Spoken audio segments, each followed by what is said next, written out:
Happy morning. Hope all are fine. நம்ம என்ன செஞ்சாலும் மக்கள் வந்து நம்மளை விமர்சனம் பண்ணிகிட்டே தான் இருப்பாங்க. நம்ம எது செஞ்சாலும் சரி, நம்மளை ஜட்ஜ் பண்ணுறவங்க பண்ணிகிட்டே தான் இருப்பாங்க. நம்ம ஏதாச்சும் ஒரு டாஸ்க் எடுத்து பண்ண போகிறோன்னா பீப்புள் சொல்லுவாங்க, இவன் எங்கே பண்ண போகிறான்னு. அதே அந்த டாஸ்கில் வந்து வெற்றி ஆயிடுச்சு அப்படின்னா, நான் சொன்னேன் இல்லை அவன் கண்டிப்பாக பண்ணிடுவான்னு. ஸோ இதே ஒரே வாய் தான் நம்ம ஃபெயிலியர் ஆகும்போதும் ஒரு கமெண்ட் சொல்லும், பாசிட்டிவ் ஆகும்போதும் ஒரு கமெண்ட் சொல்லும்.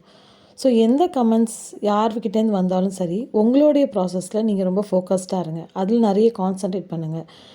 சொன்ன மாதிரி நம்மளுடைய ப்ளஸ் மைனஸ் நம்மளுக்கு மட்டும்தான் தெரியும். நம்ம என்ன விஷயம் பண்ண போகிறோமோ அந்த விஷயத்தில் முழுமையாக கவனம் செலுத்தணும், நிறைய ஹார்ட் ஒர்க் பண்ணணும். நம்மளோட கம்ஃபர்ட் ஜோன்லேருந்து வெளியில் வந்தால் கண்டிப்பாக அந்த விஷயம் சக்ஸஸ்ஃபுல்லாக இருக்கும். இறைவனுடைய அருளோட கண்டிப்பாக நீங்கள் நினைக்கிற காரியம் நல்லபடியாக முடியும். ஸோ உங்களுடைய சுற்றி இருக்கிறவங்களுடைய கமெண்ட்ஸ் பற்றி நீங்கள் யோசிக்கவே யோசிக்காதீங்க. அதில் உங்களுடைய ப்ராசஸில் ஃபோக்கஸ்டாக இருங்க. கண்டிப்பாக வெற்றி கிடைக்கும். That's 1 minute. See you tomorrow.